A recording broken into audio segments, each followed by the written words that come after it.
그 다음에 이제 원래는 자, 우리가 전압 강화 약산식이라고 해서 이런 식이 있거든요. 자, E는 자, 요게 이제 17.8, 17.8 Li 그리고 여기가 1000 이게 단면적. 그래서 요거를 전압 강화 약산식이라고 합니다.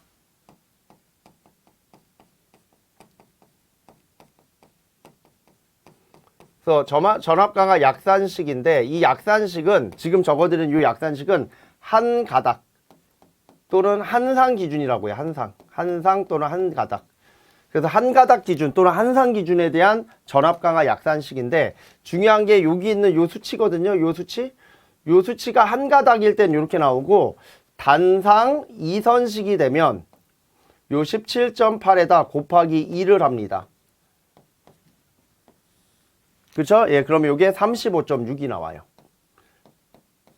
그리고 3상 3선식은 여기다 루트 3배를 합니다. 17.8에다 예, 루트 3배를 해줘요. 제가 수업 시간에 항상 이렇게 얘기를 많이 드리거든요. 그래서 여기가 30.8이 나와요. 그래서 항상 기준이 되는 수치가 17.8인데 요 한 가닥 한상 기준으로 되는 자, 요게 바로 누구냐면 바로 단상 3선식 그리고 3상 4선식일 때는 요식을 사용하죠. 예, 대신에 요 전압 강화가 아까 얘기했듯이 한상 기준의 전압에 대한 전압 강화다. 이렇게 꼭 기억을 하셔야 됩니다. 그래서 요식을 갖다가 쓴 거예요. 요거랑 요거 자리만 바꾸면 되잖아요. 전압 강화 약산식에서 요 E와 A를 바꾸면 단면적을 구하는 식으로 바뀌는데 근데 우선은 이 식을 쓰기 위한 전제 조건이 있어요. 이 식을 쓰려면 이건 유도 과정을 보시면 나오는데 조건이 뭐냐면 역률이 1이어야 돼요. 즉 R만의 회로가 돼야 되는 조건이 나와요. 그래서 즉 얘는 뭐다? 예, R만의 회로가 돼야 이 식을 사용할 수가 있고 요 R만의 회로가 전열기 부하가 돼야 돼요. 그래서 이 문제는 약간 좀 제가 전체적으로 살펴보긴 했지만 자, 여기 보면은 다 콘센트라고 돼 있지만은 뭐 펜도 들어가고 막 그러잖아요. 그럼 이거는 R만의 회로는 아니지만 원칙적으로는 그래서 이 식을 활용해서 푸는 거는 좀 적당하진 않습니다. 원래 R만의 회로라는 명칭이 들어가거나 아니면 여기 적혀 있네요. 요거는 수용률이네. 수용률이 적혀 있네. 수용률 옆에 요게 적혀 있어야 돼요. 요게 수용률 옆에 역률이 100%다. 이렇게 들어가야 돼요. 역률이 100%다.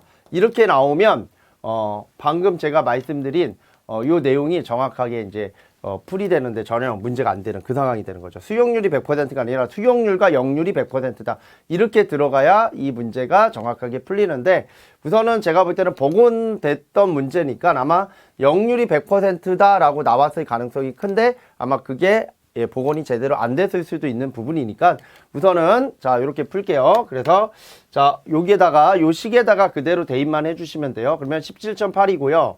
자 거리가 아까 60m라고 했습니다. 여기 거리예요. L이 거리니까 거리는 60m라고 했고요. 그 다음에 전류는 자 요거 A 부하 전류가 들어간 겁니다. 요게 B보다 크니까. 예, 그리고 전압 강화는 자 저희가 아까 기준을 뭐로 잡았습니까? 자 여기 보면은 전압 강화율을 2%로 잡았잖아요. 그러면 기준이 2%고 요 전압 강화는 여기서 말하는 요 전압 강화는 한상 기준의 전압 강화예요. 요게 이제 한상 기준의 전압 강화라 그랬잖아요. 그래서 한상 기준의 전압에 뭐가 곱해진다? 전압 강화율이 곱해진 거예요. 요게 전압 강화율.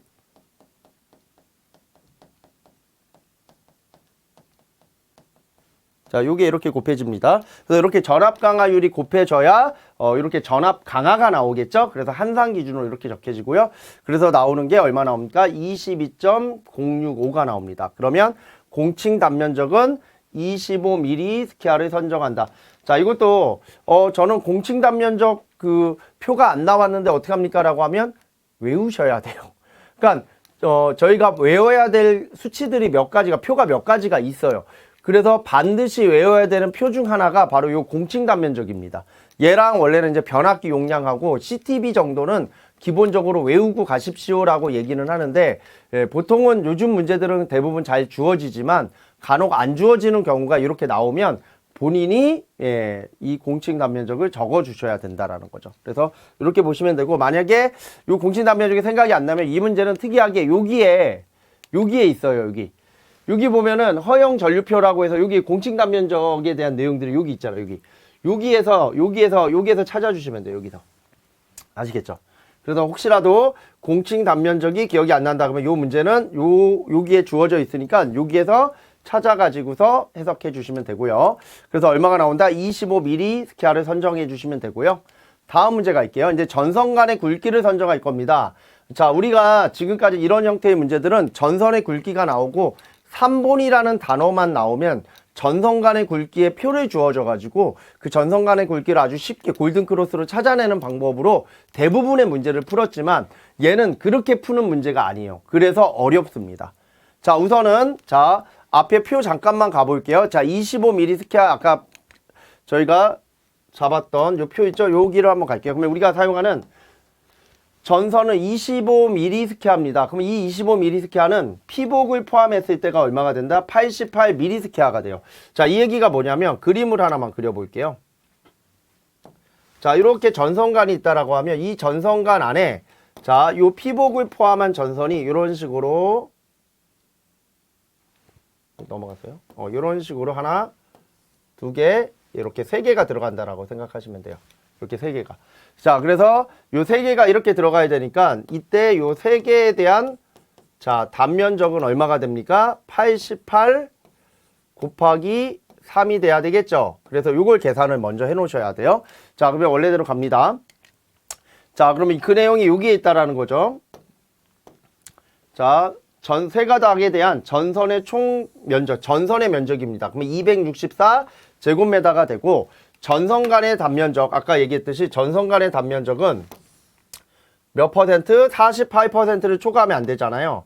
그래서 요 부분을 자, 요렇게 48%를 잡는데 자, 단면적의 식은 파이 r 제곱미터입니다. 파이 r 제곱미터. 자, 얘는 반지름이죠. 반지름은 지름의 반이잖아요. 지름의 반. 뭐 라지 D로 적든 스몰 D로 적든 뭐든 상관없습니다. 저는 라지 D로 적었는데 스몰 D로 적으셔도 돼요. 그럼 얘는 4 파이 D의 자등. 그리고 요게 이제 뭐의 단면적입니까? 지금 요 전체의 단면적. 요게 A잖아요. 그러면 요놈의 몇 배? 0.48배가 되는 이 값이 아까 264.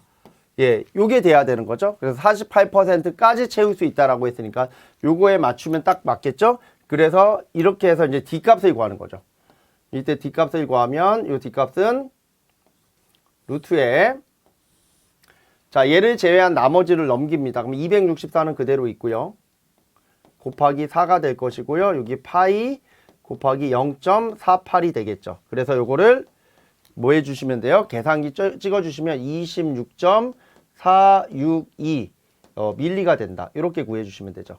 그러면 26.462는 없으니까 여기 보시면 여기는 딱 주어져 있죠. 28이 주어져 있잖아요. 그러면 28mm를 선정한다. 이렇게 구해주시면 돼요. 처음에 이런 내용들이 좀 어렵게 느껴지실 수 있어요. 이런 식들이. 하지만 이것도 지금처럼 설명을 조금씩 들어보시면 이렇게 설명을 들어가면서 식을 정리하시면 아 맞아 이렇게 좀 되시는 그런 상황이 될 겁니다. 그래서 이렇게 좀 정리해 주시면 되고요. 다음 문제 볼게요. 자, 3번 문제입니다. 간선 보호용 과전류 차단기의 용량. 자, 여기 나오는 용어들이 좀 중요하죠. AF라고 되어 있고 AT라고 되어 있잖아요. 요 용어를 우리는 어떻게 읽습니까? 암페어 프레임. 그래서 프레임 전류다라고 표현하고 암페어 트립. 요거는 트립 전류다라고 하죠. 자, 프레임 전류랑 트립 전류의 차이점을 잠깐 설명을 드리면 트립 전류는 말 그대로 트립 차단기가 동작되는 전류다라고 생각하시면 돼요. 차단기 동작 전류, 차단기 전격 전류라고 보시면 되고 그러면 프레임 전류는 뭐냐면 차단기 동작 전류를 넘어선 다음 차단기의 프레임에 변형을 줄 수 있는 큰 전류를 말하는 거예요. 그러면 당연히 프레임 전류가 누구보다 트립 전류보다 크거나 같겠죠? 그래서 항상 트립 전류와 프레임 전류, 프레임이라는 게 외암이라는 뜻이잖아요. 외암에 변형을 주는 전류다. 이렇게 좀 이해를 해주시면 됩니다. 그래서 여기서 주어진 게 프레임 전류는 30, 50, 100 이렇게 주어졌고요. 트립 전류는 10, 20, 32, 40, 50, 63, 80, 100으로 되어 있는데 자 이때 자 한번 적어 볼게요. 자 IB가 뭐냐면 요게 설계 전류입니다. 그리고 IN이 차단기 전격 전류, 차단기 동작 전류라고 보시면 되고요. 그 다음에 IG가 요게 이제 허용 전류입니다. 밑에다 적어 드릴게요. 자 얘를 저희는 허용 전류라 하고요. 그리고 얘를 저희는 설계 전류라 하고요. 그리고 얘를 저희는 뭐라고 한다? 차단기 전격 전류라고 합니다. 이거 이제 트립이라고 보시면 돼요. 이게 트립 전류.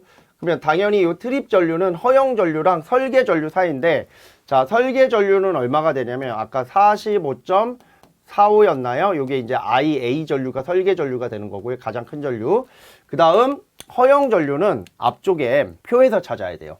자, 이 표에서 보시면 자, 여기에 허용 전류가 두 가지가 나옵니다. 이렇게 두 가지. 그러면 이 둘 중에 우리는 어떤 게 우리가 써야 되는 건가? 이렇게 보시면 자, 저희는 전선간 안에 3본을 수용하잖아요. 그쵸? 이 전선간 안에 이렇게 1, 2, 3, 세 가닥이 들어가면 이게 3본을 수용하니까 허용 전류가 전선간 안에 한 가닥을 쓸 때보다 세 가닥이 들어갈 때가 더 뭡니까? 작아지는 거죠. 왜? 열 발산이 더 심해지고 전선간 안에서는 열이 외부로 나가기가 더 힘들잖아요. 예, 갇혀 있잖아요, 열이. 그래서 허용 전류의 크기가 이렇게 상대적으로 줄어듭니다. 그러면 허용 전류는 117이 됩니다. 그러면 여기다 117을 적을게요. 자, 요 허용 전류가 얼마가 됩니까? 117이 됩니다. 그러면 요 두 전류 사이에 전격 전류를 선정합니다. 그러면 이 전격 전류 선정할 때는 저는 이렇게 보시라고 해요. 자, 요 I에는 두 놈을 더해 45.45 플러스 117 그리고 뭐로 나눠요? 2로 나누면 그놈의 중간값이 나오죠. 그게 얘를 계산하면 81. 얼마 이렇게 나올 거예요. 그러면 81보다 큰 전류를 트립 전류로 선택하시면 돼요. 그냥 81보다 여기가 81 정도가 되니까 얘보다 큰 거는 100A가 트립이죠. 그러면 트립이 100인데 프레임 전류가 걔보다 작은 거를 선택할 수는 없잖아요. 그래서 프레임 전류도 100을 선택해야 돼요. 여기 주어진 게 이거밖에 없으니까. 그래서 트립 전류 100A, 프레임 전류 100A다. 이렇게 선택을 해 주시면 됩니다. 자, 다음 내용으로 넘어가겠습니다.